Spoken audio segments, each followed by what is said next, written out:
เอากระสอบมาสุบใส่เพราะว่าอากาศค่อนข้างเย็นก็ได้ลูกเงินลงดำทำมาบอกบนไปเหยียบเข้าไปทำงาน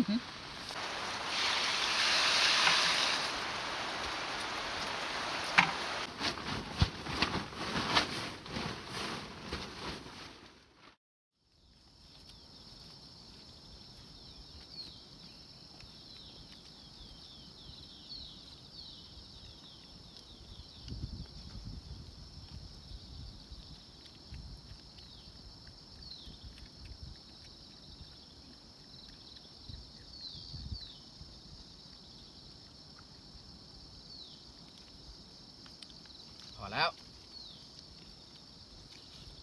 กินตอนเช้าซ้ำนี้ตอนเที่ยงอีกกินต่อกราบสบายดีเบิร์ดสู่คู่สู่คนที่เข้ามาเบิ่งมาชมสองของเฮาสำหรับตอนเช้าวันนี้พวกเฮาก็เข้าให้คือเก่าเมื่อวานนี้นี่เฮาบ่ได้ขึ้นมาเกี่ยวข้าวแต่เนื่องจากว่าฝนตกตั้งแต่เช้า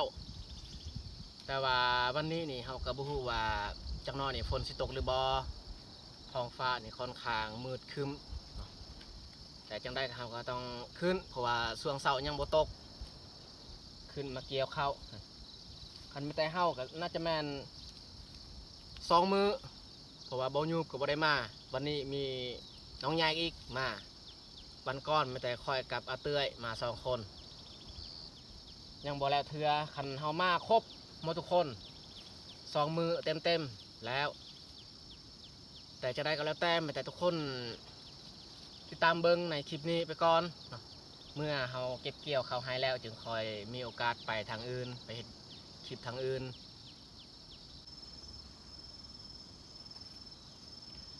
เครื่องคล้องในแมนเฮาปะอยู่ในเทียงหรือว่าเขาปลาอาหารไม่แต่เฮาสิเริ่ม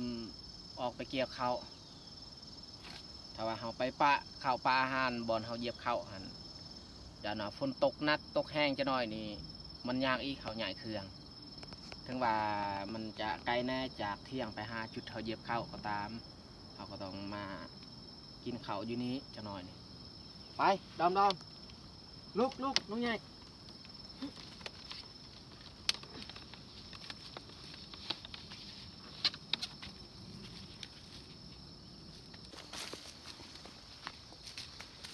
ผาบัตเนี่ยเขาบ่ได้กู้มือก่อนนั้นเขากังไว้เลย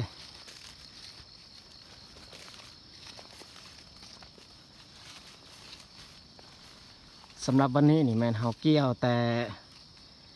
เฮากังผาบัตนี่ขึ้นเทิงให้มันแล้วภาคนี้เฮาเกี่ยว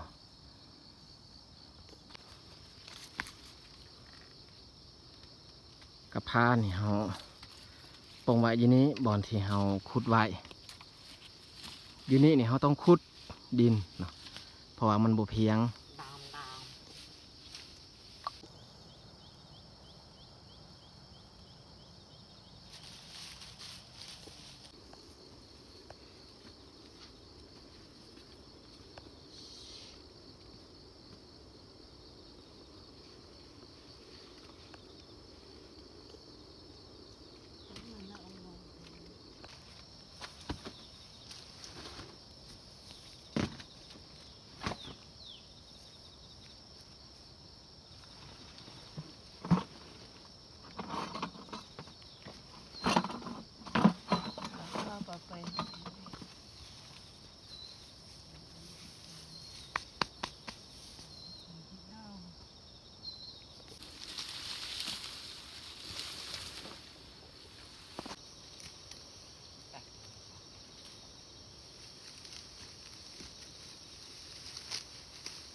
เพื่อว่าก็ตีน้อยมันนะเราชื่อมัน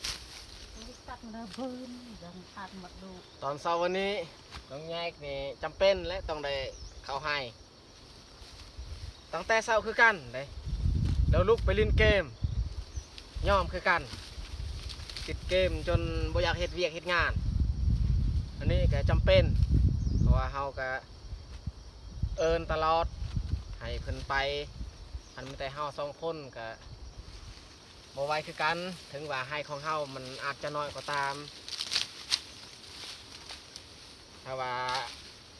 คนเฮ็ดบ่หลายคนมันก็บ่แล้วไหวดอกคนเฮ็ด2 คน3 คนแต่ว่าคนกินหลายนี่บ่ได้ได้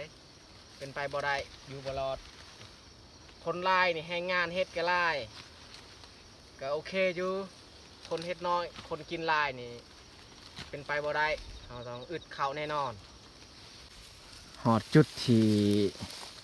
ลิงมากินข้าวของพวกเราแล้วนี่ทุกคนบอกอันนี้บ่แมนลิงดอกตัวนี้นี่แมนนูถ้าว่าลิงนี่มันยำเลยนี่นูที่มันแกะเปลือกมันออกหรือว่านกเนาะ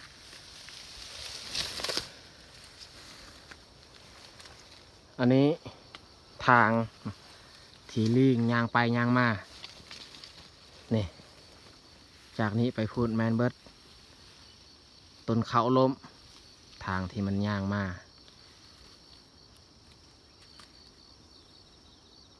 มันลงมาแต่ผู้ตอนนี้ค่อยกับน้องแยกกับสีแบกเขาไปเยียบเลยให้แต่เตือยเกี่ยวผู้เดียวเพราะว่าพ่นห้ำถ้าว่าเฮาเกี่ยวปะแบบนี้มันเปียกต้องได้เก็บเลยก็ได้เฮาเกี่ยวนี่เก็บมาเหยียบเลย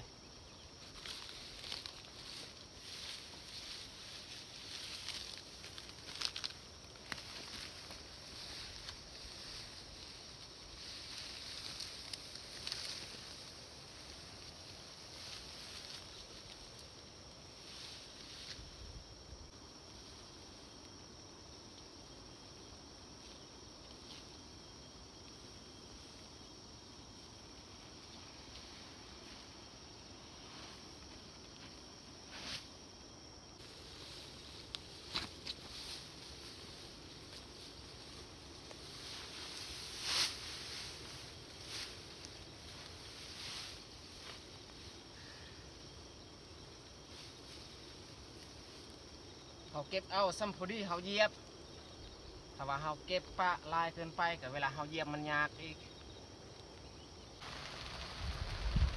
ฝนตกอีกแล้วทุกคนเลยโอ้ยแนวนี้นี่บ่แล้วดอกเขาเก็บเกี่ยวเขาให้นี่เขาที่เขาเกี่ยวบางทีเนี่ยก็เปียกแนวนี้นี่เขาสิเอาไปไว้ในเราเข้าบ่ได้ยันมันเน่ามันเปียก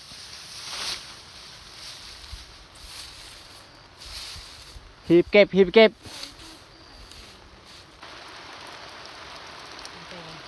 sang không ạ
สงสัยวันนี้นี่ไม่แต่ช่ำนี้แหละเขาเกี่ยวเพราะว่าฝนตกตัวนี้นี่เปียกอยู่แต่ว่าบ่ปันไดแต่ว่าเขาเกี่ยวเพิ่มเขาเหยียบเพิ่มนี่เปียกแน่นอน เ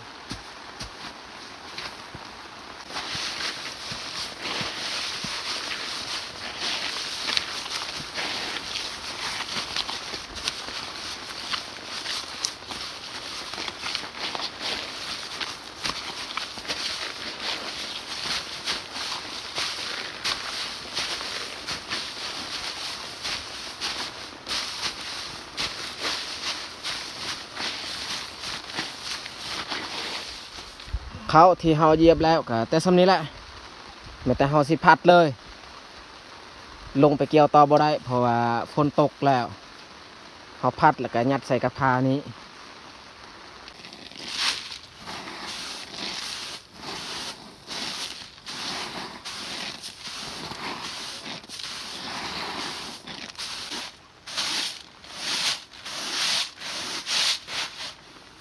เขาพัดมันบ่อยากติวปันไดเพราะว่ามันซึมๆมันเปียก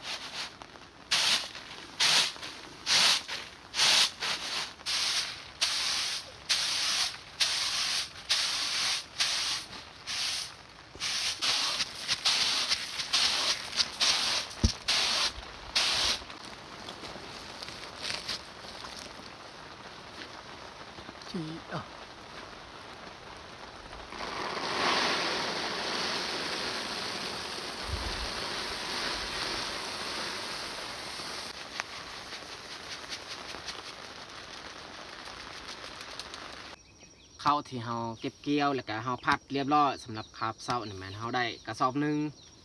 อยู่นี่กับบรรจุได้2 คู่แต่เฮาสิพักเที่ยงกินข้าวเที่ยงก่อนตอนแรงสิลงเกี่ยวอีกน้อยนึงสำมันเต็มกระพาให้น้องแยกเจ๊เนาะเจ๊ไปไว้อยู่เที่ยง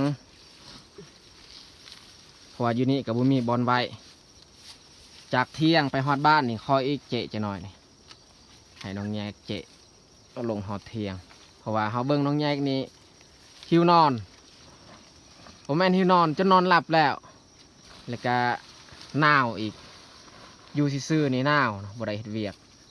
คือเฮาเฮ็ดเวียกตลอดนี่ธรรมดาบ่หนาวแล้วก็บ่ร้อน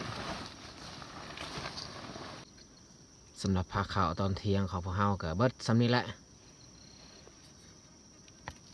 ข้าวปุ้นใส่แจวแล้วก็ต้มมังอึสีมือน้องแยกข้าวเหนียวปนกับมันส่วนในกับอันนี้นี่แมนปนกบตอนเช้าเอามาจากบ้าน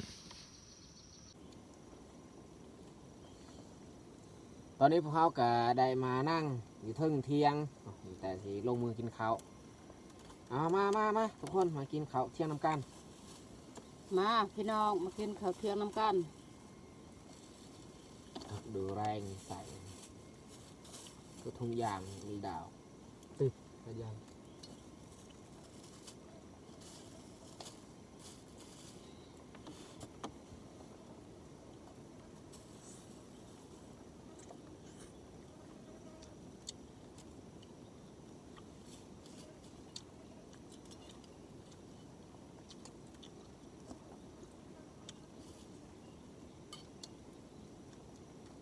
ด้นเนี่ยบ่ได้กินข้าวปุ้น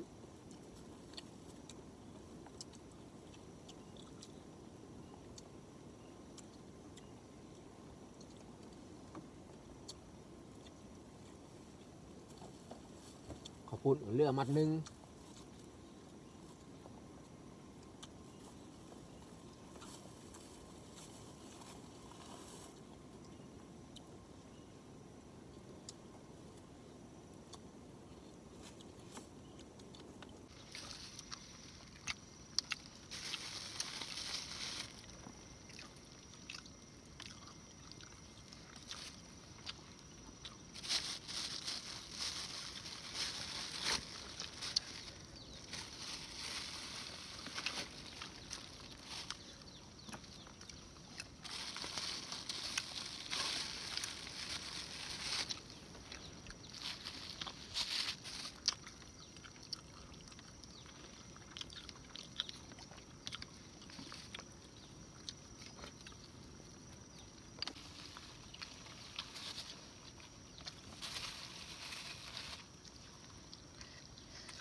เพราะว่ากระสอบข้าวที่เราปลูกไว้หันเปียก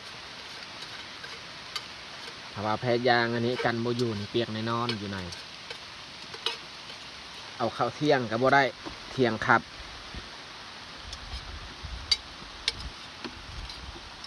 เอากินข้าวแล้วมันแต่เขาสิเลี้ยงอันดอมอีกเมื่อกี้เขาก็เลี้ยงแล้วเลี้ยงตอนเช้าแล้วก็เลิกจากเฮ็ดเวียกเขาก็เลี้ยงต่อ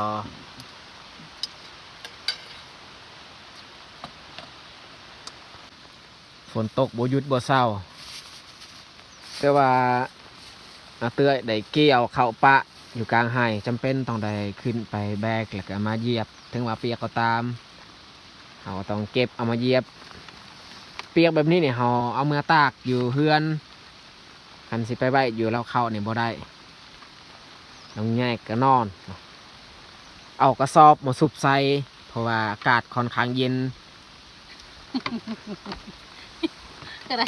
ลูก เงินลงดำทำมาบอกบน ไปเหยียบเข้า ไปทำงาน โอ้เอากระสอบมาเฮ็ดผ้าห่มอีก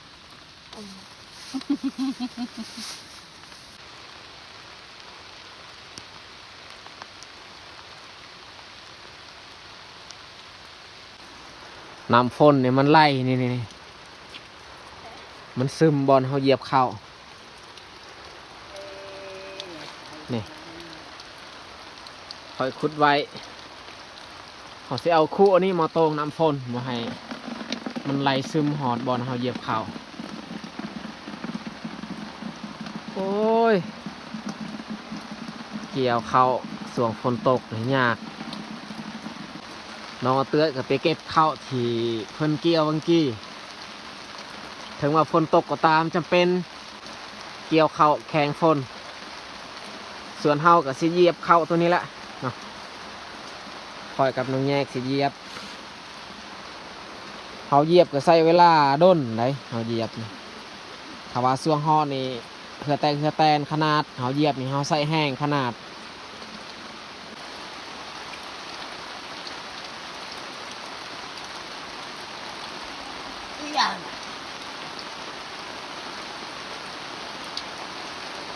ไม่ต้องเหยียบผ้าบัดก็ได้ปะอยู่หันแหละ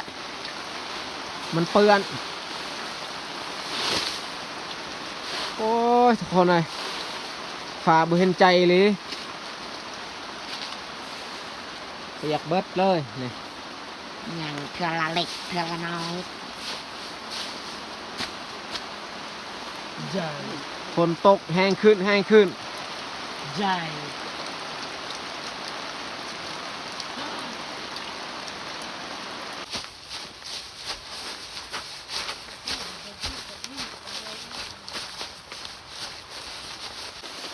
สั่นให้ละเอีย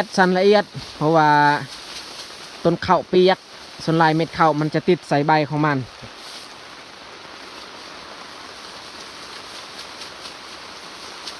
เขาเหยียบก็เหยียบทีละน้อยถ้าว่าเขาเหยียบลายนี่ยานว่ามันล่นยากอีกอย่างในพันธุ์ชนิดนี้นี่มันล่นค่อนข้างยากหน่อยนึงบุคือเขาวเหนียวนี่ของเฮาอันนี้ก็เหยียบแล้วมันจะเฮาสิสันน้ำฝนก็สิเต็มคู่แล้วเราสิเอาน้ำฝนในนี้ทอกทิ้ม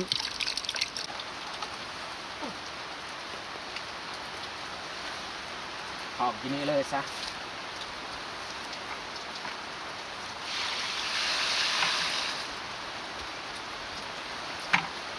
ใส่คืน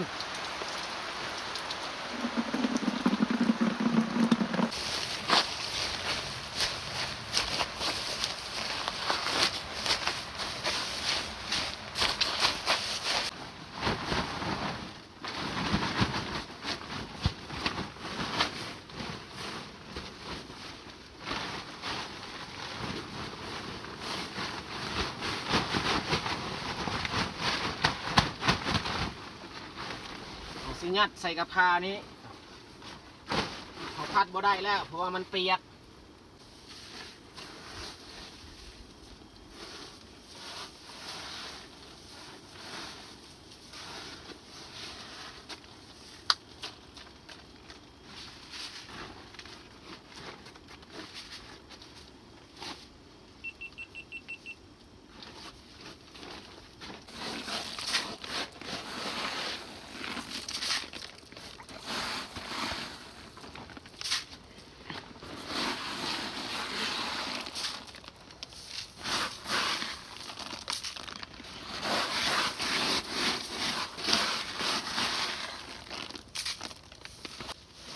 เข้าที่เฮา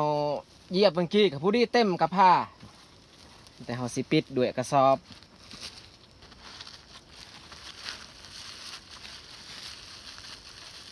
น้ำน้ำ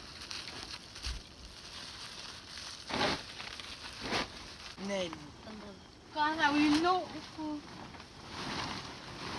ผ้าบัดนี่เฮาตากไว้เพราะว่าผ้าบัดก็เปียกจากต้นข้าวที่เฮาเหยียบนั่นแหละ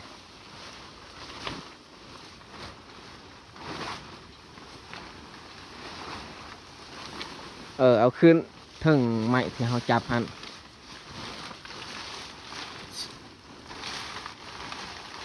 สำหรับวันนี้ก็ได้แต่กระสอบหนึ่งกับผ้าหนึ่งคันเฮาคิดไล่เป็นคู่นี่ประมาณ3 คู่นี่แหละพอในกระสอบ2 คู่ในกระพานี่คู่หนึ่งแต่ว่ากระพานี่เขายังบ่ทันพัดตอนนี้ก็สำเร็จเรียบร้อยเนาะมีแต่เขาพากันกลับเกี่ยวเข้านี่ลำบากเนาะฝนตก